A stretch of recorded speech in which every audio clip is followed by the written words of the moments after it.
Hello guys, देखो मुझसे एक क्वेश्चन पूछा गया है, डाउट क्वेश्चन कि ये 9 नंबर का सॉल्यूशन क्या होगा। ठीक है, e to the power sine x minus e to the power minus sine x minus 4 equal to 0 the equation has how many solutions. Okay, तो ये देखिए सहायक आचार्य में ये झारखंड में जो जीएसएससी का एग्जाम हुआ तो उसमें ये 22 जुलाई का आपका शिफ्ट 2 का क्वेश्चन है। ठीक है, इसको देख लेते हैं हम लोग यहाँ पे।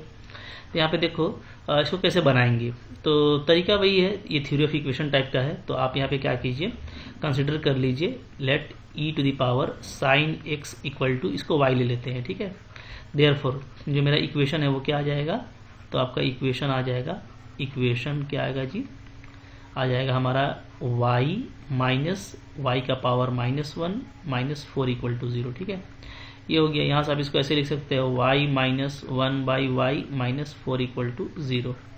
यहाँ से इसको अगर हम थोड़ा सा ये करेंगे, एलसीएम लेंगे तो y square minus 4y minus 1 equal to 0 आएगा। ठीक है, क्लियर है।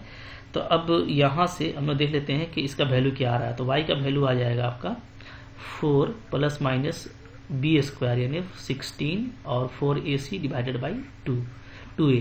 तो यहाँ पे आपको देखो आ जा रहा है 2 प्लस माइनस, ठीक है 2 को कॉमन ले लेंगे तो यहाँ पे हमारा हो जाएगा √5। चूंकि ये देखो ये आपका 20 है तो 20 आपका 2√5 होता है, इसलिए मैंने 2 को कॉमन ले लिया तो डिवाइडेड बाई 2। तो यहाँ पे जो y का वैल्यू आ रहा है वो क्या आ रहा है, वो आ रहा है 2 प्लस माइनस √5 आ रहा है। ठीक है, अब देखिए जो e का वैल्यू है e to the power sine x, ये आपको दिया हुआ है। ठीक है, तो e आपको पता है कि एक्सपोनेंशियल हमेशा पॉजिटिव होता है, पॉजिटिव होता है। तो जो भी e to the power sine x का वैल्यू है ये हमेशा 0 और e के बीच में होगा, और e बोले तो कितना 2.718। ठीक है, लगभग इतना। तो यानी इसका जो वैल्यू है वो 0 से e के बीच में होना चाहिए, जबकि आपको जो y मिला है वो मिला है 2 प्लस √5। तो अगर मैं 2 प्लस √5 का बात करूं तो ये आपका 2 पॉइंट समथिंग होता है। ठीक है, तो ये आपका क्या होगा, ये आपका ग्रेटर देन 4, ये आपका 4 से बड़ा वैल्यू है। और 2 माइनस √5 लीजिएगा तो ये आपका निगेटिव वैल्यू है, लेस देन 0। ठीक है, तो इसका वैल्यू या तो आपको 4 से बड़ा मिल रहा है या तो 0 से छोटा मिल रहा है, दो ही वैल्यू मिल रहा है। ठीक है, जबकि वैल्यू मेरा होना चाहिए था क्या, पॉजिटिव होना चाहिए था और 0 से 2.7 के बीच में होना चाहिए था। तो यहाँ पे उस तरह का कोई वैल्यू नहीं मिल रहा है, इसलिए हम क्या बोलेंगे कि यहाँ पे हमारा क्या होगा, नो सॉल्यूशन जो है वो रिजल्ट होगा। ठीक है, तो करेक्ट आंसर क्या होगा जी, नो सॉल्यूशन। यहाँ पे आपका ऑप्शन नंबर 1 होगा कि यहाँ पे आपको कोई भी रियल सॉल्यूशन नहीं मिलने वाला।